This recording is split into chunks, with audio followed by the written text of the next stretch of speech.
If you're an advisor who's serious about growth, succession, alternatives, man, this conversation with Chuck Failla of Sovereign Financial Group is a blueprint, one of a kind actually, for where the puck's going in the fee-based advisory business. We get into how Chuck went from cold calling at Lehman years ago to building $1 billion plus RIA platform, why he rejected private equity to engineer an internal seller finance succession plan, and how he's using that equity to lock in next generation leadership and operations talent for the long haul. You'll also hear how Sovereign built a custodian agnostic plug and play technology platform for advisors who want to dump the operational grind and focus on the client delight and the fun stuff in their business. Plus, you'll get the inside story of his innovative, first of its kind, Align Alternative Access Fund, a 40-act tender offer fund that delivers diversified institutional quality alts in a single ticket. I mean, with the fund of funds fee waived and Chuck himself as the first seven-figure investor, this thing covers the gamut from operations to innovation to entrepreneurial DNA and to ultimately owning your time and your life. So if you want to understand the trend lines and the technology that's unlocking virtual family office movements and where all of it is going, how to stay nimble without selling out to PE, and how to make alternatives part of a succession plan and a competitive weapon instead of the headache that they've been so far for smaller advisory firms, then you are going to want to listen to the entire episode. It's time to go to the atomic level now. It's time to go to the atomic level. It's time to go. Welcome to the Atomic Level, the show where we decode the matters of wealth, one insightful conversation at a time, so that you can grow and protect your net worth and your net happiness. I'm Chris Snook. Today, I am joined by Chuck Failla of Sovereign Financial Group. Excited to learn all the things he's doing inside the world of advisory, both for advisors as well as high net worth clients that they manage directly. Chuck, welcome to the show. Chris, thanks a lot for having me. I've been looking forward to this. Yeah, me as well. So I always love to start with kind of your background, kind of the things that are most relevant to you, the story around why you landed in this industry, whatever you feel is most relevant that kind of helps people just get a sense of your motivation, who you are, and kind of the path that got you here. We're going to dive deep into what you're doing, who you're doing it for, how it's unique. I'm very excited about it because I actually discovered you through a different podcast that you did with Frank LaRose, and I was basically drawn to it just because I was so interested in what you guys have going on. But we're going to dive into that. But first, let's talk about Chuck. Like, talk to us about you. How did you end up in this space? What's your backstory? Yeah, no, absolutely, Chris. So it really is pretty linear, going all the way back to my being a pretty young guy, like single digit, like 8 or 9 years old. And this really is true. And this is not to say that I was an 8 or 9-year-old kid that wanted to be an RIA or investment advisor. But what I did really want, more than anything else, when I was a young kid, was to have my own business, right? Interesting. I didn't want to be like some kind of sports superstar. I didn't want to be like a rock star, which is fortuitous because I'm neither musically nor athletically gifted. But what I did want, as far as I can remember, like really like single digits, to have my own business. And I bring this up to frame it because that really is the greatest gift that anyone can have. I really believe this, to know what you want to do at an early age, because throughout my entire life, through grade school, through middle school, through high school, college, every decision I made was to get me closer to having my own business. I really didn't care what it was. I just wanted my own business. Can I interject there just while you keep going? Did you come from an entrepreneurial family? What do you derive the catalyst for that? Because I did not have that. I would have never guessed that I'm doing what I'm doing when I was up until I was 25. So candidly, like I think it's so interesting when someone's that clear that they wanted to be an entrepreneur or a business owner. What was the catalyst for that? Were you around business owners or not, or what was the? Not at all. And if I were to play sort of Monday morning psychologist, perhaps. So my father was on an oil tanker, right? He worked on an oil tanker. He'd be gone for a couple months at a time. My mother was a stay-at-home mom. I'm first generation Italian. They're kind of right off the boat. And then he passed when I was quite young. I was like 13. And then my mom got a job at Sears. So definitely not a whole lot of entrepreneurship. But I bring this up because I've been really reflecting on this a lot, especially now that we're kind of at a transitional point at Sovereign. I think it's because I wanted control of my time. Like, 'cause my father certainly did not have control over his time. He had to be on that ship, and he was gone for a couple months at a time. And by the time I was not even 13, he had passed. So that was it. Really made me understand at an early age the importance of controlling your time and owning your time, which I think is one of the greatest things about being an entrepreneur. So if I had to put my finger on it, it's probably that, right? Yeah, it I'm makes not sense. sure what else I would mean, give it that early on. and especially at the time where you sadly, where you lost them, you never got to the point in life where you could ask for the nuance in that, right? Like, in other words, like as an entrepreneur, I've learned the other thing of, yes, we own our time. We also own a lot of other things that take our time away because of the things it does. So there, I kind of went through a different arc, but I think that makes total sense to me. It's fascinating because I didn't come from an entrepreneurial family either. I came from what I call, a very nuclear, loving family. I couldn't have been more blessed that way. But, dad was a teacher and a gym coach and a coach. Mom was kind of a stay-at-homer too. Similar, it was that era where that was possible. And, Trenton, New Jersey kid, I know you're East Coast born and raised, but like, Trenton makes the world takes, thank goodness for me. But, phenomenal home environment, but rich people were dentists and doctors in my world, right? Like, yeah, absolutely. Like, and they never saw their kids. So my world was, if you're rich, you don't see your kids. My dad's home at 3:30 playing catch with me in the backyard every time I ask. Yeah. And so when I finally moved into the entrepreneurial equation, my version of that was I want to be rich in love and money, because I didn't want the polarity I saw. It's interesting how people arrive at this one way or the other. But so you decide at an early age you want to be a business owner. Was finance or financial services in that, or you didn't care? You just wanted to own something? Didn't care. It could have been a gas station, honestly, at that time. I just wanted to own my own time, and realizing too, to your point, there's pros and cons. Owning my own time means I don't miss any of my kids' plays or sporting events, but I'm also the dad that's working Sunday night that no one sees, right? So that's the trade-off, which I'm very happy for, and to have the ability to do that. But for me, I just wanted to get into business. So I had the real good fortune of having a great internship, even in high school, at a bank. And it was a good one because it wasn't just sitting me down and going through files. They put me through the different departments, and they put me in this one department, commercial lending. And I was like, this is perfect, because if you're a commercial lender, what are you doing? You're analyzing all these different businesses. So I thought, well, let me go into commercial lending. I can analyze all these different businesses for a few years, pick the one that I think is the best, and then start that. That was actually the game plan. And like with many game plans, it didn't work out that way. So I went to school, to college, because I figured I got to get the degree first. And I got involved with student fundraising. That student fundraising department had a consulting firm. The consulting firm loved me because I was always a hardworking guy. I mean, I always worked my butt off. And they said, let's give this guy a job. So they put me on their smallest little rinky-dink fundraising campaign, Brooklyn College, which I loved. But for them, it was like kind of small potatoes. And I just crushed it, like really crushed it. I was 19 years old.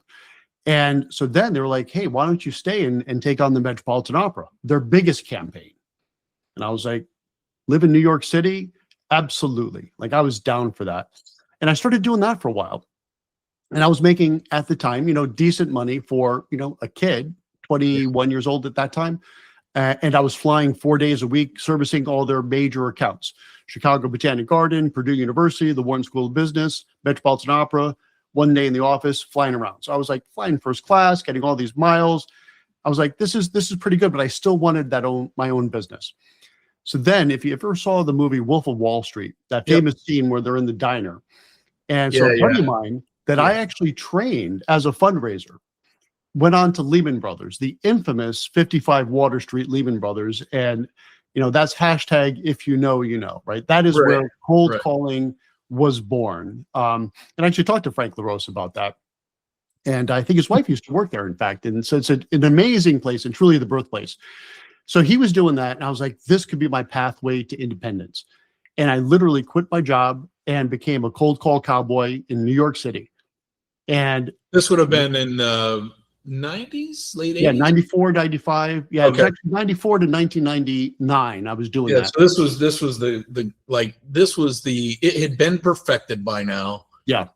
And yet you had a growth you had the recession, but you had the 80s were behind us, LBOs were behind us, but cold calling was now institutionalized, and it was like the CD era of music for that. It was like the best time to be cold calling, right? Like without question, it was everywhere, and I loved it because your compensation was directly tied to your abilities and your effort, which I loved. There was no politics. There wasn't who's a better, ass kisser. It was whoever worked hard and worked the best is going to get paid the most. And I always loved that concept. And so I did that for about 4 years. And unlike my peers, and I was always one of the top producers, unlike my peers that were going out buying the Ferraris and Lamborghinis, I was banking the money with the idea that once I had a certain amount in the bank, I was going to quit that and start up my own independent practice. And that's exactly what I did in 1999. Which is, again, that kind of early subconscious awareness, I'll call it, but then that focus played a huge role, I'm imagining, in that, because when I was that age, and when most men especially are that age, and especially if you're in that environment and that high energy, and you're transacting, there's such a rush that comes from that. Yeah. And then again, back in that time where everybody is chasing all of the material and you have the money to do it, and you don't have a lot of if you don't have a very clear DNA level, where am I headed? You're not banking that money, right? Because it's never going to stop. It doesn't feel like it's going to end. You're unstoppable. And so it's interesting how that was probably a gift, right? Like that clarity of, I need to own at some point. This is all means to that end. Yeah. Assuming, really shaped why you did certain things that others didn't. No, that's spot on. It again goes back to, as you just said, that is the gift. When you know what you want, it allows you to make every decision to get you closer to that goal, right? And one of my favorite quotes about discipline is, and I'm a very disciplined person, is that discipline is choosing what you want most over what you want now. I love that quote. Choosing what you want most over what you want now. So do I want a Ferrari now? What 27-year-old kid doesn't want a Ferrari? Yeah, sure. But what do I want most? And what I wanted most is my own business. And so that allowed me to keep that cash in my checking account or savings account, I'm sure, right? And not in that Ferrari dealership's pocket. So then in 1999, I quit cold turkey and went from commission-based cold calling to full fee-based financial planning, got my CFP, and opened up my own shop at Raymond James, independent broker-dealer. And that was my pathway to getting closer and closer and closer to having my own business. And that is your own business, right? And if I may, and I say this quite a bit, and I love Raymond James, and I love the independent broker-dealer model that is about as close as you can get to true independence. But for those of you in the IBD world, you will know this, that you are absolutely, positively, 100% independent right up until you want to do something they don't want you to do. Right. And then they tell you pretty quickly how not independent you really are, which is not to say it's bad, but it wasn't. And specifically on that, for those who maybe aren't as familiar with the business, you're talking about product, right? Product, or it's really more marketing and media work. That was the rub for me. So the product was actually quite good. I like to be very even when I am critical on something. But the part that was a problem is I always had an appetite to work in the media. And I had the good fortune to have some really great experiences in the media. I was actually at one point, while I was with Raymond James, one of the 12 money pros for the New York Daily News, right? In print, I was like, this is pretty cool. But I had to stop it because compliance was so arduous. So I'd get a call from the editor at 3:50. I need a quote. And I'd be like, I'll get back to you tomorrow. No, can do. That doesn't work. And that was the final straw for me. And this is nothing against them. It is what it is. FINRA compliance is just harder. But if you want true independence, that is the RIA space. And that's what led me to form Sovereign Financial. And now we do our own compliance, which is not to say it's the wild, wild west, but it's very reasonable. They're on my payroll. So if I need something approved in 5 minutes, guess what? It gets reviewed thoroughly, but quickly. And that's I think that's a key. We're going to dive deep into the different aspects of Sovereign, because I think your business model's fascinating on several levels and timely. So I don't want to rush into that, but we're going to get to that. One of the things I will say is, because part of what you do is essentially like back office as a service. I may not be calling it right, but that's one of the aspects that you provide other RIAs that want to go independent, but maybe don't have the infrastructure or the appetite to, go spin all that up. That's one of the things that Sovereign does, to know that I'm joining place where compliance is a value and something we're rigorous about. However, we also value the entrepreneurial DNA that wants someone to go build their book and be creative and be relevant in today's way of doing that. And so we're not going to onerously put delays or buffers into approvals if and when they are needed. It doesn't mean there's not going to be something that can't happen at 350. I mean, that scenario might still happen where you can't give the quote, but not more often than not, right? Whereas it's interesting because I reach out through, how we met, right? And I book these interviews, and I'm curious on your take on this. With RIAs, it's a bias. It's not based on any fact yet. I don't have enough data, but I've been surprised at the quality of interviews we've booked so far, but also surprised at the lack of conversion. And the reason why I say that is because, like, if you saw my message, right? So if my message goes out and says, hey, Chris Snook, I have this audience, wealth matters to me, atomic level, I'd love to interview about these things and put you on a podcast. If I say that to startup founders, my hit rates, I mean, I'm booking 60 appointments out of 100 cold calls, right? Like, because the calendar's there, they book it, they're willing to do it. They don't care about the size of the show. Maybe they do, maybe they don't. It's just kind of right. Whereas with financial advisors so far, and I think the follow-up messaging is going to be what tips it a little bit more, that hit rate was about 3%. Really? And I haven't figured out why yet. So I'm saying this because you might have an opinion on it. I'd love to, because the conversations we're trying to have are important to empower them. I don't know if that's because they're not used to it. I mean, not everybody's you, right? Maybe they're not as comfortable on camera. Maybe it's not part of the DNA yet of how they build their book. It will be, but maybe it's just not something that they've been done.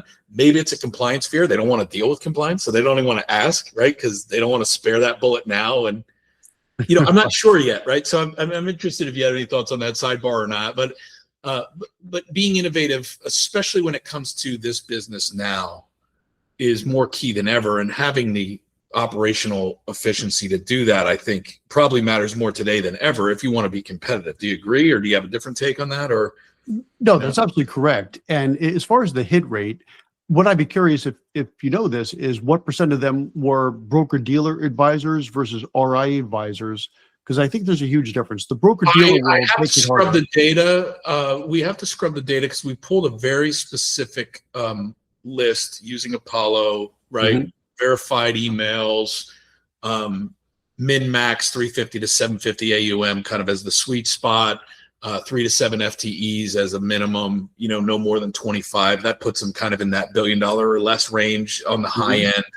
And RIAs was the key word. Now, again, scrubbing that when we do kind of the first report here at the end of the month, I'll know.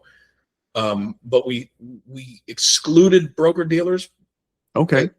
In the sense of we attempted to exclude them. That doesn't mean it did. Right. So to your point, part of the iteration might be, did we hit it exactly how we intended and just the messaging was wrong? Or did we think we did and then we had 40% BD, which then would make total sense, right? Right. Total, because then basically we didn't even talk to 40 people. Yeah. So, well, I'd be curious once you have that data, because that probably will tell the story quite a bit. And, this is not a slight against the broker dealer. It's just a different type of compliance mechanism, right? And one thing I do say quite a bit is the following. If you're at a broker dealer, especially the larger ones, but you could say this too now about this larger RIAs. It's really more the size of the organization. The larger the organization, the more rigid the compliance has to be. To be fair, it just has to be more rigid, right? And if you have a compliance officer that's in charge of saying yes or no to things, at these larger shops, they tend to be, less seasoned compliance officers because you have to have so many of them. And they're salaried, right? So if you think about it, they're getting paid the same if they say yes or if they say no to something. So they might as well say no and cover their ass because they're not really incentivized to say yes. Right. There's no, like we said it in the VC world, years ago when I was kind of part of my backstory was there's no ROI in no, right? is something that you say in the VC world, because again, you don't have to reject a startup. You just don't get back to them. But like, you'll never get like if you give a bad impression, then maybe they don't come to you with their next idea, and you do want to see that one, right? So there's no ROI in no in that world. And in similar way, but flip it, there's no real ROI in yes. There's just risk. Exactly. If you're in the compliance seat. So it's kind of the flip. It's like, if I say yes, I might open up problems. If I say no, I got no issues, right? I got no issues at all. If you're the salary person. Now, in our shop, for example, again, rule number one is keep us compliant. But a very close second is, if there's something we could do to help the advisor grow their business, let's do that. Let's get creative, and let's not just go with an automatic no. If there's a way to do it with the right disclosures and the right messaging, let's do that. And that's something that's unique in the RIA space more than the BD space, and generally in the smaller RIAs more so than the larger, just as a function of size. So I have a couple data points and a question I want to throw at you. I've been dying to ask you this, because I think that if anybody has a opinion and maybe a different insight or a way to think about this that's better than what I am noodling on myself, it's you, but just because of your vantage point. So quick back version, just for level set, the data I've looked at is roughly today, call it in the last 12 months, there's 16,000 RIAs in the US. They manage a total of just under 130 trillion. It's like 129.7. The CAGR, the compound annual growth rate of that industry or business, is pegged at somewhere around 10.2% through like 2032. So call it the next 7-8 years, right? It's big, right? So in other words, 130 is growing at a big clip in AUM. The most interesting thing to me about that was when I looked at that. So 16,000 firms, 93% of them manage under $1 billion. So when I talk about fragmentation, right, I talk about, it's not fragmented, it's like sand. I mean, right? Like when you think about 15,000 firms manage less than $1 billion in a $130 trillion market that's growing at 10% annually. It's so fragmented, meaning it's nothing but mom and pops, right? We go look at 22 and 23. I'm giving you all this context to refute, to expand upon, just barf all over us with your wisdom. I'm telling you this so you have something to really run with. So 15,000 firms, ballpark, when I looked at it, according to Perplexity and some other research, half of them are over 55 principals. Yeah. So you have, call it almost boomer, Gen X boomer as the lead. And so either they don't want to grow, but they're going to want to exit, maybe not tomorrow, but in the next 5 to 10. And maybe their kid doesn't exist, or they don't want it. They want to do something else. So you have 7,000 of these firms that really don't have an exit plan, potentially. The other half are happy to be independent, and maybe they like the smallness, meaning it's nice to be at 3.5, 2.5 million in revenue, small staff, nice EBITDA, play golf, right? Be a local hero. Like, that's a great life. And so rolling up, merging, doing that, all the activity that happened in 22 and 23, where, if you had $1 billion, you were getting bought for 22x EBITDA, that activity, I don't know where that goes moving forward. I just know it doesn't stop. I don't think the multiples get lower. I think as technology and efficiencies come into the ops stack, which is what you're working on, the EBITDAs get better. So now if the EBITDAs get better, the multiples get better. And so I see it as the best time ever to be entering an industry. But I also don't think it's without its challenges. So run with that however you want. But I've been dying to ask you what you think in that context, the world of independent fiduciaries and advisors looks like for the client and for the advisor themselves going forward. Yeah. So that is definitely a big topic these days, and one that's top of mind for me. So I'm in my late 50s, and my shop's over $1 billion. So I mean, you're describing me right on that meaty part of that bell curve, right? Because that's exactly where most of us are. And there is going to be some type of succession. The question is whether it's going to be planned or not, and whether it's going to be internal or external. Those are the options. And the external, those are the ones getting a lot of headlines these days. You know, people selling the private equity, you're hearing these big multiples, and that's not untrue. But I know a lot of people in this business, including myself, getting approached by private equity. But when you start really looking at those deals, there's a lot of caveats in there. And, you know, another one of my favorite expressions is, if you don't know who the sucker is at the poker table, it's probably you. Right. And I would caution a lot of folks on that. And the other part too is preference. And this is very top of mind for me. I've already done a number of public talks on this, some posts. I'm actually hosting a fireside chat out at FPA NorCal in San Francisco. And the topic is, we're actually going to run 2 tandem breakout sessions: succession with PE, succession without PE. I'm doing the latter, succession without PE, because we've already decided on that. For me, the right move is to not use PE. And why is that? Number one, I'm not done. I'm done doing the day-to-day. Like, I'm done taking hours out of my week to figure out why an API is not working. I am thoroughly done with that. Right. But I'm not done interacting with my clients. We're now like friends. Like, we go on vacations. I mean, these are not hard people to work with. I really enjoy that part. And I also really still love the strategic part, right? We just launched a tender offer fund that we're super excited about. We're launching some other services within Sovereign. And I love the concept and the strategic part of things. And I want to do that for another 15 years plus. But I don't want to do the day-to-day. So for me to solve for that was pretty clear that we want to bring the next gen leadership up into the cap stack and give them some equity. And for me, that makes some sense, because for someone to love Sovereign as much as I do, and I love it, right? Like a third child, I love it. They need to own it. No employee is going to love a firm the way an equity owner is going to love a firm. So you got to start thinking, as I have, that you have to trade some of your equity for some of your time back. And then the reward for that is you get to do the stuff that you love. And if you're doing just the stuff that you love, that's not working as far as I'm concerned. Like, I love to go to conferences. I like being the face of Sovereign. And, you know, off the record, I do that for free. I really enjoy it. Right. Sure. So if I could structure it where I'm still getting paid, I'm not getting all the equity share of the profits, but who cares? And in return, other people are going to work on the day-to-day end as hard as I was for the past 30 years.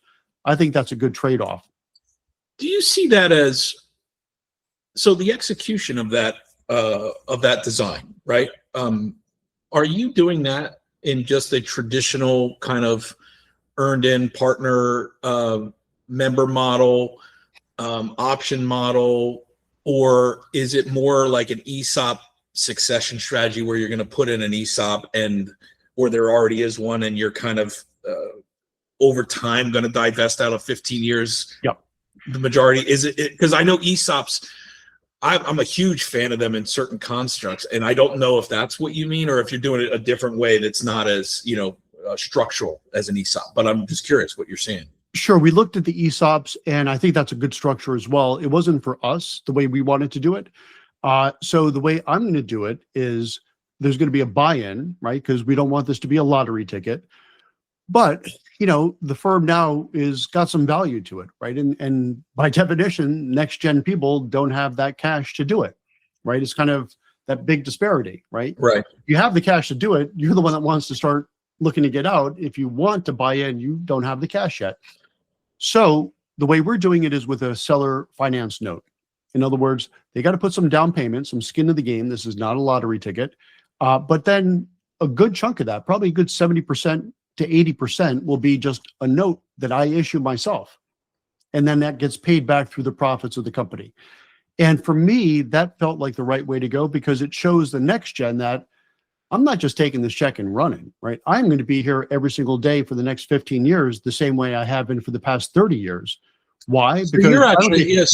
I don't. So I want to unpack that a little bit. I want to understand that. So, you know, one of the things that, and I did some ethnographic research. Like I wrote a book years ago called Digital Central. It's all about customer experience and kind of a framework for putting the customer in every decision, regardless of industry. Mm-hmm. And when I look at this industry, you know, I think of, with all the things that AI can do now, that it will do tomorrow, the next year, The reality is that when someone's kid's getting college ready, somebody dies. I don't care how good your analyst, I don't care how great your model is that you license. I don't care how, you're not going to outtrade the AI algos that have been around for 40 years, right? Jim Simons invented stuff 40 years ago that you still can't beat today. So you're never going to do that. Somebody wants to talk to a human they think gives a crap and work it out. And the advisors, if they're not able to do that when that happens because they're mired in API fixes or OpEx stuff, right? They're not only not enjoying themselves, the very value of having a human advisor versus a robo advisor, which for me, Gen X and boomers who are still going to be in the market for 15, 20 years, right? Collectively, they don't want it outsourced to an AI. They can go, they know they can do it. Now, maybe the next generation will come around to that. They're also more digitally native. So I think there's some fundamental differences there, but again, they don't have enough capital yet. So at least for the next 15 to 20, human to human is going to be a big differentiator, but you got to be able to free up to do it. So when I looked at the roll-ups, I was like, well, yeah, if you don't go PE, could you just do seller financing and do a roll-up with some guys that want to grow but don't want to do the day-to-day, and you could go do that. I was floating that. And the interest rate, I mean, the interest take-up on that was like, man, like no, everybody's like, that's a cool idea. I don't want to do it. And so what I heard you say was a seller financing, but sounded almost reverse, where like you're selling, let's say it's me, you're selling me as an advisor a way to buy into Sovereign.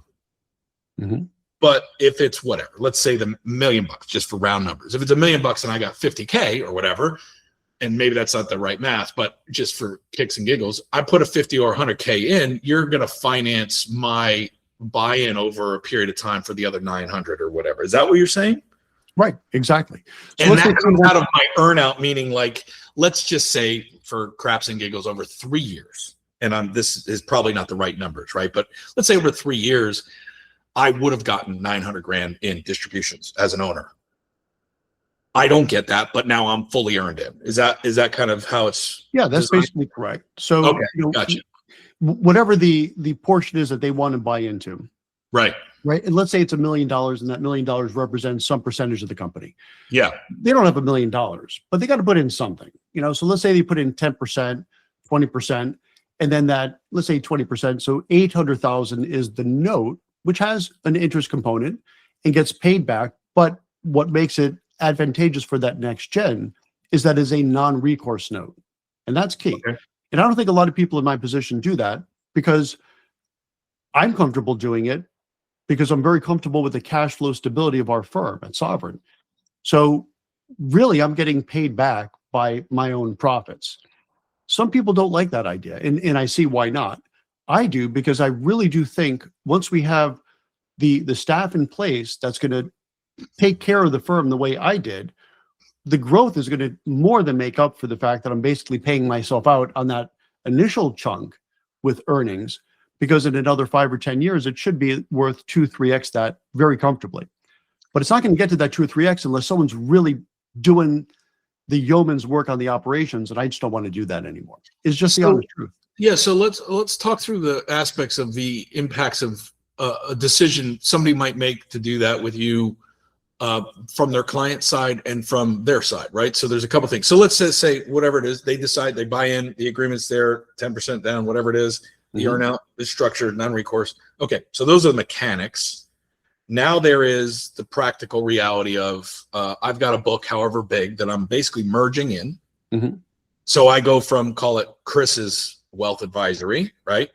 To, hey, super excited, partnering up with Sovereign or being acquired, whatever the right messaging is, right? Joining whatever that is that you've perfected. I'm now Team Sovereign, right? So there's that kind of comms that goes out to your database, which is not my book, as well as now I've got to go talk to however many clients I have, 75, 150, 200, $300 million worth of clients, right? Depending. Because I'm assuming that's who is joining, right? In other words, I don't think it's not like necessarily. $1 billion to $1 billion. Maybe it is. Maybe you're going and you're merging $1 billion to $1 billion. I don't know. But I'm assuming these are smaller books and they're kind of coming in, hanging a shingle and getting infrastructure and ownership in the mothership. If I may, you're conflating a couple of things here, which that's why I'm asking you to clarify, because I want what we're doing is a little bit different. So the first people I want to get equity into the hands of are the operations people. Ah, okay. So these are not the actual advisor. These are No. the ops people. That's going to be round 2 for advisors that want to do it. They'll be welcome to. Okay. But for Okay. me, That's very it's important. operations people, which is very different. So a lot of Yes. firms, you know, and we all know who they are. They use a lot of this as a recruiting tool. We're not going to use it as a recruiting tool. It's going to be there if you want it, but we're doing it as a retention tool and a motivation tool for our operations staff, because it's going to be on them to make sure the operations can handle the growth we're expecting over the next 3 to 5 years. That's a very important distinction, because I didn't understand that Right. before. So I'm sure I wasn't the only one. So, okay. So Right. this is kind of phase 1 of this, or the current state of this is you've created an incentive that you didn't choose an ESOP structure, which is one way to do it, but you basically are doing a similar thing where the employee, the operations employee, the full-time equivalent has a way to, should they choose to, buy into more than just their salary. They can participate. Right. And so they could choose whether they already have enough of their retirement in passive stuff, S&P, whatever else they might have in their 401k. Mhm. And if they want to put some of their discretionary savings into the company they work for, you're giving them a way to do that. That's right. And then so they continue to work, they continue to draw their salary, but now they're vested because they realize they're not just taking a check, keeping the lights on for you. This is their firm too. That's and they're right. still getting the check. Yeah. That's exactly right. And then one the thing- advisors are not yet being recruited at scale. Doesn't mean you don't have some that maybe organically have shown up. Maybe you do, but that's not the pitch today for this piece. Correct. And we have had something like 18 advisors join us over the past few years, just from the work I do in the media. And we have, I think, a really good value proposition. And at some point, if they want equity as well, that'd be fine. But my goal first is to make sure we have operations shored up, because that really is the key, because we really are a platform, right? So that's important for us. And we view our advisors as clients, right? So the advisors that plug in with us, use our platform, whatever you want to call it. Some of them brand as Sovereign, which they're welcome to. Some of them brand as themselves, which they're welcome to as well. We're agnostic to that, but all of them need to use our systems, and our systems are really, really great. They're very niche. They're very much designed for the cash flow-based financial planner. I'll put our platform against anyone. For the advisor, that's a cash flow-based financial planner, the ones that use eMoney, Right Capital, Orion, so on and so forth. So for us, it is critical to keep our operations growing, because that really feeds our advisor recruiting. What about the custodial side? You know, Altruist has done a lot of stuff, and I'm agnostic, right? So I just want to, Sure. I'm picking them up because they're in my brain for a specific reason. Altruist is kind of very concertedly and very successfully, I think, attracted the younger kind of up and coming advisor, that next gen one that you're speaking of, you know, both with their offering, with their utility, with their UX, with their crypto, you know, stuff that other places haven't adopted yet. In other words, they kind of know who they're going after and what they think the needs are, and they're executing, right? They've got the model marketplace for people that might be more seasoned and want to license their model. Right.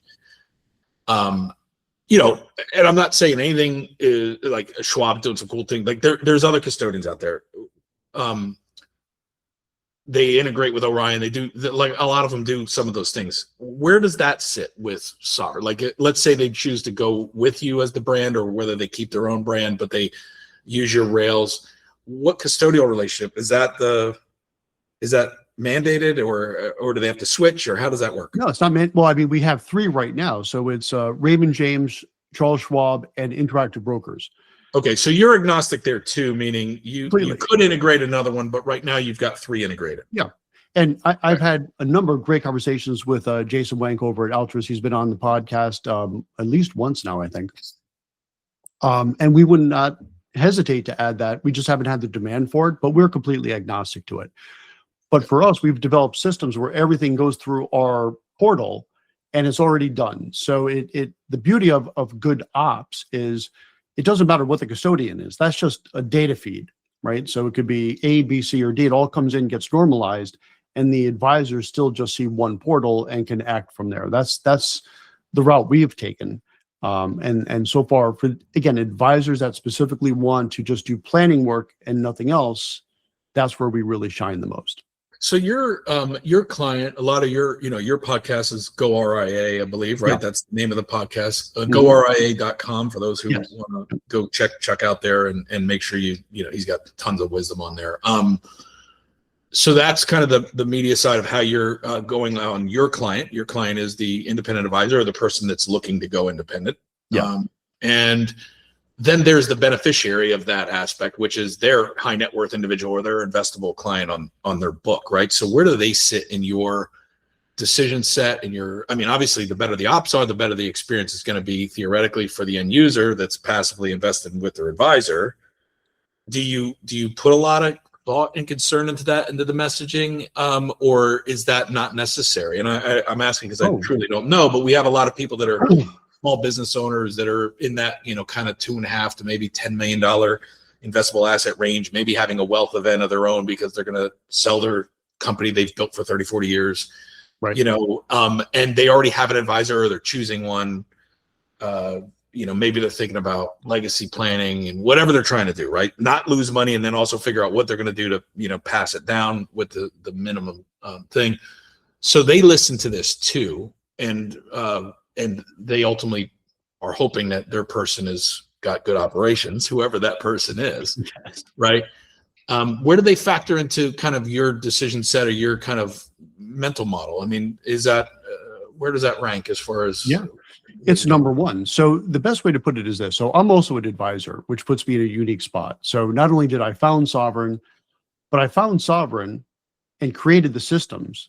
And I was very involved with the creation of the systems to be able to best serve my personal clients, right? So I run a book of business and I talk with clients every single day, right? Advisory clients that have been around for 15, 20 years, some of them more. And so I set out to create systems that I thought were excellent and deliver the best client experience. And then the only difference between that aspect of Sovereign and Sovereign Advisor Solutions, which is the platform, is we've opened it up to any other advisor that wants to join us. So again, if there's an advisor that likes leading with planning, prefers cash flow based, meaning like a e-money versus goals based, Money Guide Pro, and that could be a whole nother debate. I strongly prefer cash flow based.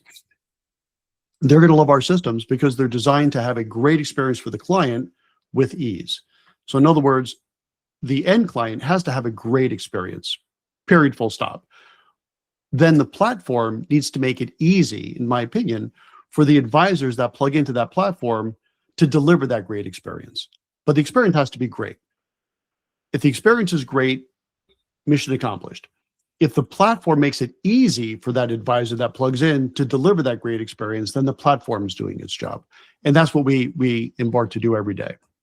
Are the people that have kind of attracted to this, the 18 or whatever that have joined the last little bit, in one of those two ways, right? They either hung the shingle with the brand or they kept their own and white labeled it type of thing. Yep. Do you find they're growth oriented? Are they more efficiency oriented? And neither one's better or worse. I'm just curious. Because, maintaining a book and treating those clients really well, but making more margin is a win-win. Growing the book is another strategy. Do you find that they've lent one way or the other, or is it mixed? It's mixed, and it's generally age-driven, right? So as you would imagine, our younger advisors want to be able to grow without having to worry about anything other than growing their business. And I'll give you a really great example. We had an advisor join us, with about 110 million of AUM, something like this. And he said, do you want to buy the book? I was like, sure, we'll buy the book if you want, right? That's easy enough to do. But I said, how about this? What if we take everything off your plate? So all you're doing is the fun stuff, right? If you're a Seinfeld fan, like the muffin top, if you ever saw that episode of Seinfeld, right? The muffin top. I said, what if we could deliver to you the muffin top?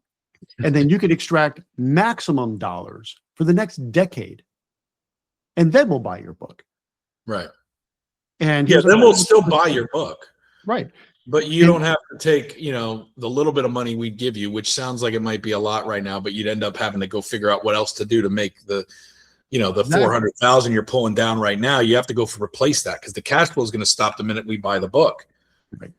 And that's scary. So he was like, well, let me try that. And he was like, as long as you're willing to buy the book, if I'm not happy with this, I was like, we'll buy the book tomorrow, right? That's easy.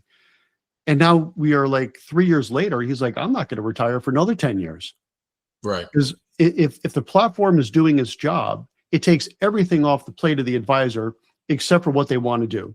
Compliance, gone. Paperwork, gone. Trading, gone. Rebalancing, gone. Anything that you don't want to do. And that's, I think, really the beauty of what we've created. And it's for no other reason other than you mentioned the tender offer fund in there too. So yeah, let's say that some of that stuff they don't care about gone, but like I interviewed an awesome guy. He's actually not. You're in the Connecticut area. Where are you based? Connecticut, Stamford, Connecticut. Yes, he's in the Hudson Valley. This was a couple episodes ago, but young guy, like 40, but just younger than us, right? But got two partners getting bigger. Yeah, but two good partners up in our age, HV Capital Manager. They were a captive RIA. They just went out independent a couple years ago. So he's aggressive. Like he's a worker. He's aggressive. He's smart. CFA, CIO. And we were talking about alternatives and where they fit in kind of the mix of offerings. And based on the size of his average client, things like that, it's not a lot of what they do. So my point is, let's say I'm an RIA and for whatever reason, because of the size of my average client and whatever, there's not enough meat on that bone for me to even worry about sponsored networks for alternatives, whether it be commercial real estate stuff or something more, in the alt side, which is, again, back to that 130 trillion, somewhere on average, 8 to 15% of that in alts as an industry. So it's a significant, and it's growing. So, right. So it's only going to continue to grow, in my opinion. So do you give me that optionality? Meaning, like right now, I don't have the ability to maybe, or the time, or even the know-how to go spin up a couple of things that I could offer that are turnkey sponsored alternative programs. But now you're saying you're launching a tender offer fund. Is that an example of other things you envision doing, like more of that? Oh, absolutely. So let me tell you about this tender offer fund. We're super proud of it. And as a firm, we have always punched above our weight. So we're a really, really, really large, small firm, right? We're just over $1 billion. Doesn't make us a monster firm by any stretch. But we found a need that we wanted our clients to have easy exposure to alts and proper exposure to alts, meaning diversified. So let's say we have a lot of these $2 or $3 million households. And let's say that $2 or $3 million household, wants to keep it simple, 10% exposure to alts. Okay. Right. And let's say it's a $2 million household. That's $200,000. Right. So what do a lot of advisors do? Put on to B cred or B REIT. Or if they want to get really fancy, half into B cred, half into B REIT. Right? Pretty damn far from diversified. Okay. Yeah, not exactly curated, rare, cherished opportunities. Without question. And not bad. I mean, not bad. Like you said, exposure is exposure. But if you had your druthers, you would put them into 15, 16, 17 different funds, all the food groups, not just private credit, but also private equity, private infrastructure, private real estate, and hedge strategies. But are you going to write 17 $8,000 subdocs for that $200,000 parcel? No shot. So that's where we found this need. So we created something called the Align Alternative Access Fund. And as the name implies, it gives easy access to all the usual suspects. It has the Blackstone, it has the Apollo, Carlyle, Golub, Monroe, Marathon. It's got 17 different Stepstone, has all the different funds in there, all the food groups, private credit, equities, infrastructure, real estate, but with one ticket. Now, we really pride ourselves on this, being a firm that was literally created by a financial advisor, yours truly, run by a financial advisor. Very few firms our size are run by a founder that's still taking client calls 3 or 4 times a day. But I do this, number one, because I love dealing with my clients. They're friends at this point. But number two, as a business owner, I use the same systems that everyone on our platform uses. And I'm very picky. If I'm happy with the systems, I know everyone else is happy. So here's my point of the alt story. Well, and again, tying it back together, right? Don't lose the thought. You're also incentivizing now with ownership the people running those systems. So you're closing the loop on certainty, in my humble compliment to you. Yeah, well, thank you. I appreciate that. And so just to kind of put a pin on the alt thing, The first time I ever bought an alternative investment was in this fund that I launched myself because it was perfect. I could drop one ticket and I have full diversification, all the food groups, all the top name funds in one. Now, what I like to always highlight is what would an advisor not like? And let's not do that. So what do advisors, they love fund to funds because it's simple, but what do people not like about fund to funds? Well, you're paying a fee on top of fees. Sure. So I said, well, why don't we just waive the fee? And that's what we did. So it's a pure value add. So when we have the question, why would I join Sovereign? Well, there's a reason. Then we have support as a service. Then we have a pooled employer plan, which is pretty cool. We have technology. We have a TAMP that costs 5 or 10 basis points. I'm not trying to turn this into a pitch on Sovereign. No, there's got to be a reason why someone's joining. I want to be pitched on Sovereign because I want to understand the unique innovations that you're doing there, because I think other people that are, at your size might want to do it. The world is not going to be competed out by one guy, Chuck or not, right? When there's 15,000 people managing $1 billion or less, there's plenty of room for people to copy each other and still grow, right? So I want it because I want to understand it. I want to challenge some of my own assumptions. I want to hear your thoughts on some of the ideas as I look at the industry of where I think there's opportunity for people that want to do things, or be inspired by you or work with you. So when you eat the fee, I understand that, right? In other words, there's not a fee on top of fee. Does the sponsor get paid? Meaning, oh, of course. Yeah. Okay. So Apollo, I guarantee. What you don't do is you don't mark it up. So if the sponsor network's getting 150 to 200 bips, right, then that's still coming out of that 200,000. But you're just not throwing your other point on top of it. Exactly right. That's exactly right. Okay. So it's a true fiduciary. It's no different than it's just true fiduciary. You're saying, listen, you got $2-3 million with me. You're paying me 20 grand, 30 grand a year, whatever roughly, that's what it'll be. That's what my fee is on you. And you need exposure to alts. And so right now, and I'm assuming, but I want you to tell me if this is not accurate, because this is a pure assumption. Right now, let's say that $2 to $3 million family has exposure. It's likely through a self-directed IRA or their little pet project thing over here. Mm-hmm. So the RIA isn't touching it anyway. It doesn't necessarily have to come out of the 2 to 3 that is there. It could. Or it could consolidate if they choose to do a rollover or something. Yeah, I mean, however they want to do it. So if they want me to now manage the self-directed, IRA LLC, right, as part of my thing, my fee did go up by another 20 grand or whatever, 2 grand. Yep. Because they added to their AUM, but now I gave them a better mousetrap to get broader exposure to deals that are more efficient and well run. Exactly. Okay, and more easily too, because you're not going to put together a diversified portfolio of alts that all require subdocs for that low dollar amount, unless there's a one-ticket solution, in my opinion. Right. So interesting. So then, how do you see? So let's say you found 3 more opportunities, 3 more vehicles. You said you had 17 in this thing, right? Yep. Assume you had 3 more vehicles that you found that peppered in some more flavor to this diversified alt strategy with one throat to choke. Mm-hmm. What's your process for adding to this? Would it be another tender offer fund, or would it just be we add 3 vehicles to the existing one? No. It all goes into the tender offer fund, right? So this is without question a fund-to-fund structure. So if there's a fund we like, we just bring it in. And then all the participants, of which I was the first one to drop a ticket, I put $1 million into this fund myself. Right? Talk about the chef eating his cooking. And if there's a fund we don't like, and that's probably even a bigger point, we could drop it like that, and all of a sudden it drops from all of our clients. That's the beauty of the fund-to-fund structure. Right. So you can drop it without, but the aggregate amount just gets rebalanced. Of course. So let's say fund XYZ, we're like, we're not really too keen on where this manager is heading. We drop that and we put it in where we think the manager is heading in the right direction. So it provides that layer of oversight and also rebalancing, right? Who in the world is rebalancing a portfolio of alternative investments? I don't know anybody, but that doesn't mean nobody isn't. I don't know. I haven't heard that.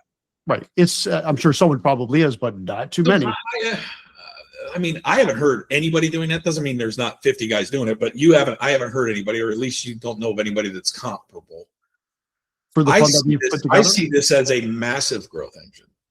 Yes. This, I think, is going to be one of our biggest growth engines going forward. But I will, if I can share with you a sidebar, And this came to my attention just recently. 2 months after our fund started trading, was it Morgan Stanley? Yeah, I think it was either JP Morgan or Morgan Stanley. I think it was Morgan Stanley launched a fund. And if you look at the fact sheet, I was like, holy smoke, this reads like mine. And that put a smile on my face. And to your point, there's plenty to go around. But if I get to say that we dropped what I'm going to call, until I'm corrected, the category creator, which is a tender offer fund of funds, and then we were followed 2 months later by one of the wirehouses, that puts a smile on my face. How big, without because you're the entrepreneur and who's coming out, I can see your energy. It's fun to watch because I can relate to it, right? So I'm seeing a smile. You're sharing things maybe you didn't think you were going to share with me because I'm just doing that. So I want to kind of pour on that a little bit. You got $1 billion under management right now.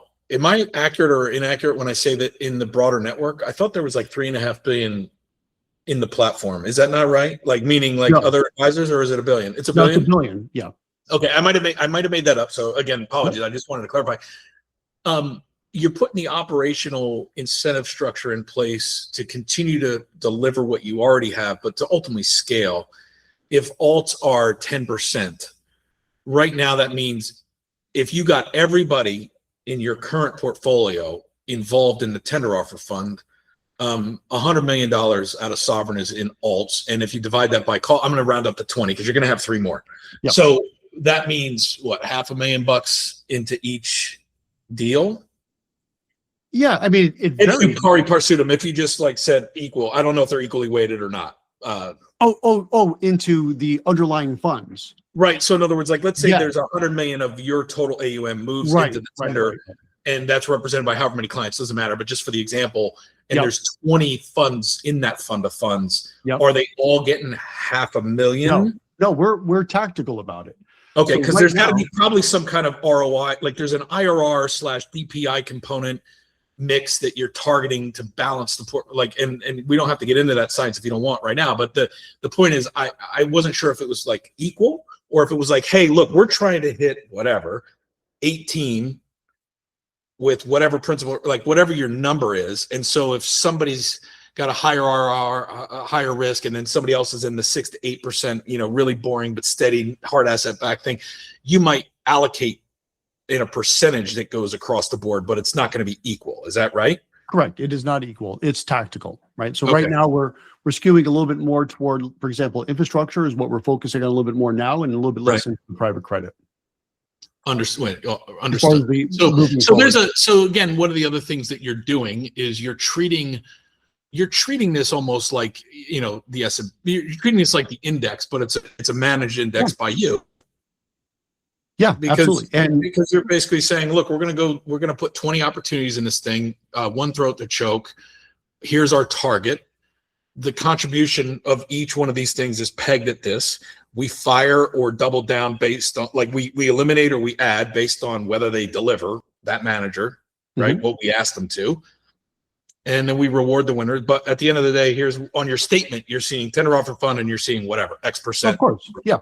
So what we want this to be is almost like the Vanguard index of alts, right? We're not looking to find the next emerging Blackstone or the next emerging Apollo. We just want to buy all the blue chip alts out there. That's what we're looking to do, but make it easy and diversified. And I think that's critical. And it was just us, and as far as I know, and then Morgan Stanley just came up behind us, which again is pretty cool. It just seems to me that the amount of overweight, without getting into market advice or anything that triggers a compliance conversation, right? This is just Chris speaking. With the reality of where we are today, with multiples, with Mag 7. And 493 others that don't really matter, and 60/40, and all and gold and Bitcoin and silver and CMBS, all the different things, right? We're due for something. We'll just leave it at that. We're due for something to shift, and yet that hurdle rate is the hurdle rate, right? We're not going to stop printing money. The cost of capital is what it is. It's not going to be much lower. We have to hedge against inflation. We need to do all the things for clients that we need to do, and they don't want to do it. They don't want to learn about it. They don't have the time. They don't have the expertise. They need to trust the advisor, in this case you, and and feel good that they're not just hoping and praying. And so I just think that like 100 million into an alt like this fund is like, you could have $1 billion in that and not even blink. So the question is, does Sovereign go to 10 billion AUM with $1 billion in alts? What is your vision for that? What do you think it happens? Sure. Well, as far as the alt fund goes, that's something we offer within Sovereign, but it's going to be on other platforms soon. The Schwab platform, Pershing, and okay, gotcha. So you're not the only one that has to allocate to that. It's not dependent on your. Correct. I mean, we're doing it for two reasons. One, to give an easy solution for advisors and give us one more answer to the question, why would I join Sovereign? Well, you have this, that, the other thing. One of those things is a alt fund that's unlike pretty much anything out there, and you have easy access to that. But then that alt fund also is its own entity, right? It's not a private fund. It's a registered investment company, 40 Act fund that will be on platform soon. And that's going to be another line of business. And with a management fee of 50 bips, it's pretty reasonable. And we think a very compelling value proposition. So, and again, compliance reasons, I'm not promoting this fund here. No, yeah, right. Stuff. And generically, so generically, if Morgan Stanley, I think it's what you said, if Morgan Stanley knocked it off. Yeah, I don't know that for a fact, but I do know we were first. Well, and again, it's flattery, it's compliment, it's smart by them, right? They were late to the Bitcoin ETF game, but now they're in that, right? So in other words, everybody goes in different timing. The point is that, if you looked at different but similar things, you had, before there was Bitcoin ETF approvals, right? You had firms that were essentially offering that kind of exposure in what mechanism existed. And they were at 100 basis points, or they were at whatever fee was easy, and they were the only game in town. Yeah. And then BlackRock, if you want to just go on volume, won with IBIT because they go 25 bips and they go fill it faster than any ETF's ever been filled after everybody else, figured out demand. They put their army on it. Now, that's likely to happen in alts, but you don't really care. In other words, like if what happens is you're on all the platforms, you roll out, your advisors have a better way to deliver something diversified to their clients, everybody wins. And if Morgan Stanley or BlackRock or somebody else comes up with something similar and goes and drops it to 25 bips and goes and raises 100 billion, it doesn't really matter. That just means 100 billion moved into alts. That low. Because here's, I think, our superpower. And it goes back to our conversation earlier about our deciding very consciously to not go with private equity. I don't have this big private equity overlord behind me sopping up my earnings, right? So we can be hyper competitive. And I also like to make this clear, because a lot of times when advisors go to our website and see our platform fees, I like to say, hey, let me tell you why we're so cheap, right? And not cheap, in that sense, inexpensive, because you don't have to feed private equity. And when you don't have to feed private equity, you could do things at a much lower margin. And that's a huge competitive advantage for our platform, but also our fund. So I will also say we're less expensive to that. I don't know it's a copycat fund, but it's one that looks like ours and came out 2 months later. No, I mean, I think it helps, if anything else, right? Because now, it just makes somebody else is educating the market, right? So this makes it easier at some point to keep doing it. And that's my 2 cents, is it just validates what you did. And, and again, they have different stakeholders. So their decision tree is completely not the same flexibility that you have. As the market evolves and moves, you'll be much more nimble and you'll be able to be much more personal. So it's super awesome. A nice surprise for the conversation today, because I didn't know that was in existence, and I didn't know we were going to talk about it. Yeah. I'm very interested in where that world of alts emerges and who figures out ways to scale it tangibly for passive investors, for advisors that can't offer it, don't know, or are afraid, all those things, right? And so 401ks too, most likely, right? Because of that whole new news on that. Yeah, right. Which is in April, is that right? Or is that? I don't know the exact date or how how impactful that first round is going to be, but there's clearly an appetite from the administration to allow alts and 401ks. And there's a lot of debate on that for good reason. But for me, the decision is this a good investment for someone or not? And if so, I don't really care what account it's in.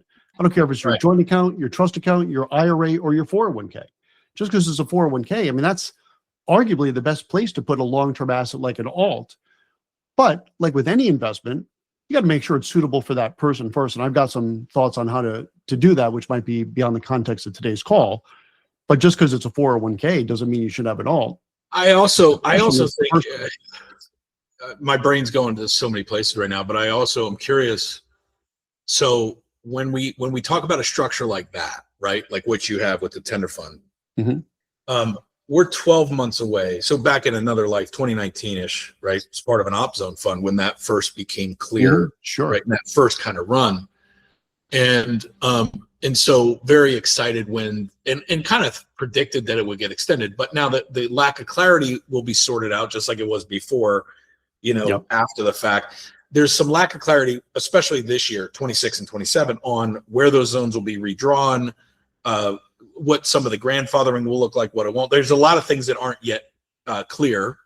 But what is clear is that obviously, if there is a way to both through small businesses that are qualified, as well as hard asset real estate development, which was the original kind of thrust of most of it, to defer capital gains 7 years, right?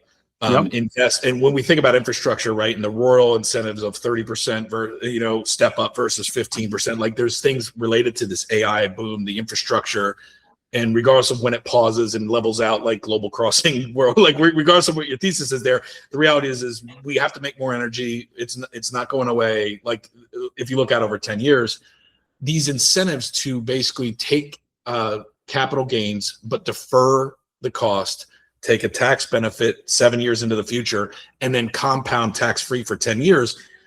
That's going to be part of a tender offer fund. There's going to be an op zone play in it at some point because of the tax incentives. Perhaps. And here's where I might just push back on that a little bit.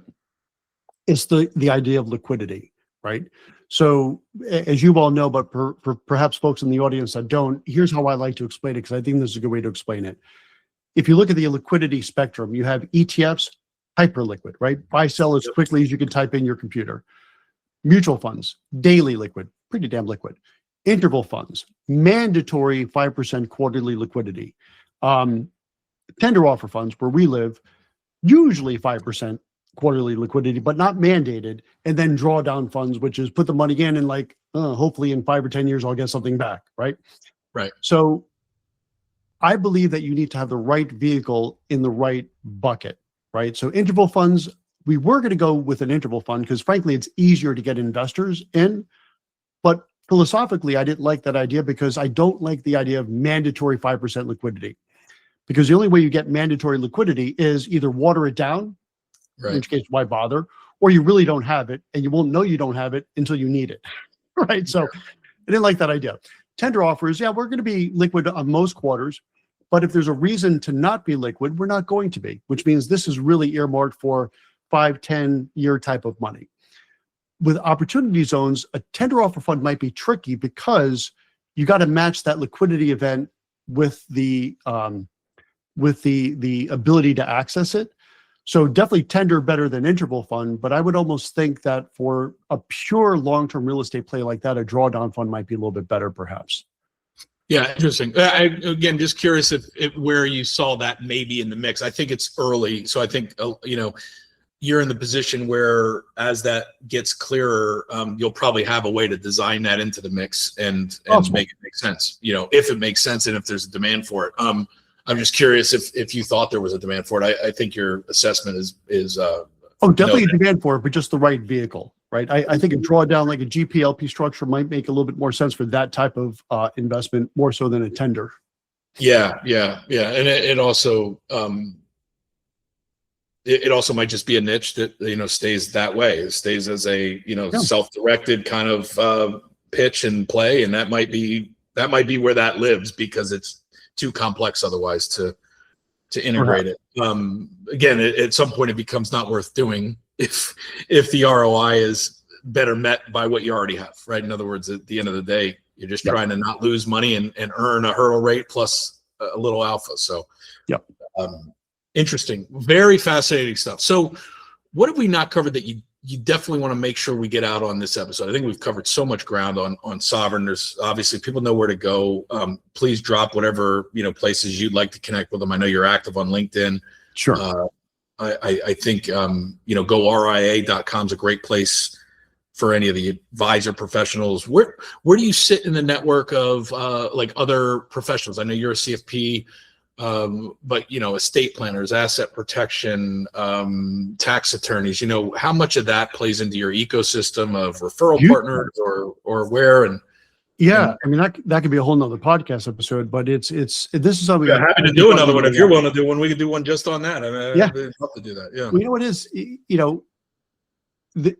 I would say in about 5 or 10 years, end clients are not going to have their financial advisor, their estate person, and the tax person. It's all going to be under one shop. And that's certainly where we have already moved to, right? So we're going to have the ability to all that under this one umbrella. And there needs to be coordination, which is not to say, and this I think would be another mistake, for the advisor, I'm certainly not going to learn how to prepare taxes. I'm certainly not going to learn how to put together the legal documents for an estate plan, but the advisor is going to have to be able to coordinate that like a general contractor. And rather than sending them to the electrician down the road or the plumber, it's all going to be more and more either under one house properly or at least one ecosystem through like referral networks, which definitely advisors have been doing for a long time. But I think we're going to see more and more of that and better coordination. Yeah, that's a whole other sidebar conversation, but my agreement with you on that is I call that there will be a virtual family office movement that is enabled by the technology improvements. And we've got some, call it R&D bets in the venture studio at ATOMIQ that ultimately need a go-to-market partner, but that we've built out, moved, and that literally create that universal platform where if you're a $2 to $20 million family, you could have the infrastructure of $1 billion family office. And if you don't have advisors for certain aspects, they're easy to find and curate and pick and integrate. And if you do, you just pop them all in and you can stay with whatever platform they have, but it integrates. And I just don't see a world where that doesn't happen in the next 5 to 10 years. It's just never been technically or financially viable. But now it's like it is. And so I agree with you there that world will emerge rapidly. And then you layer onto that, it could probably go downstream. I don't know when, to the $500,000 family, which right now I think there's 30 million people in the country that have more than $500,000 in investable assets. There's maybe 14 million with over 2. And so, that's a sizable market for a solution that doesn't exist today, and where an advisor can stay in their lane, but also provide their client an on-ramp to things that right now they're cobbling together, quite frankly, and it's a mess. Everybody has this problem, right? And trusts don't get updated. Things just don't. There's no information. Because there's no one coordinating it. It goes back to that, as you were talking about before. It's that coordination. So the advisor doesn't need to know how to do the estate documents or the tax prep, but if no one's taken point on that, things will fall through the crack, and that's what we're trying to solve for as well here. Well, imagine the value of the data set that de-identifies but understands, what the universe of a $500,000 to a $2.5, $3, $10 million family looks like when it comes to the information flows and how much more valuable the advisors in each of those segments could be licensing that data to make better decisions around their client experience, right? So there's a move there. I'm very convinced that will emerge, and it's probably something people are already working on at scale, but you'll be on the forefront of that, I'm sure. So I'll let you have the final word. It's been an absolute pleasure. I look forward to the next one. I think we should do one on that, on the role of or the best practices that you've learned with how RIAs can serve their end clients, and also create their own ecosystem, what you've Sure. done at Sovereign to do it, how you plan to expand it, what you think other people could proactively do to get to you. Meaning, like, if I'm a really aggressive, partner-driven asset protection attorney, how do I get in your world, right? Like, Right. how do I do that effectively? What's the call? What's the relationship you want to have? I think that'd be a great part two. Yeah, no, I would love that. And, as far as, final thoughts from me, first of all, thanks for having me. And I really love the format of the show. This is the first, and I do a lot of these podcasts, but this is the first time where there's such a great blended audience, but with a common thread between them, which I think is absolutely fantastic. So kudos on doing this. And thanks for having me on this. And for sure, if we want to continue this conversation, I think there's a real deep dive to do in this whole idea of the integrator and the advisor acting as an integrator for all those different disciplines, because to your point, that's definitely where the puck is going. Yeah. Awesome. Well, I know on behalf of everybody listening, hey, first of all, thanks guys for staying with us. I think you enjoyed every minute of it. We'll have probably another 90 minutes easily that we want to dive in on some other topics. So we'll have Chuck back, but thanks for tuning into the Atomic Level. Chuck Failla, Sovereign Financial Group. Thank you for your time today and your wisdom and your insights. And we'll see you guys on the next episode. All right, Chris, thank you again.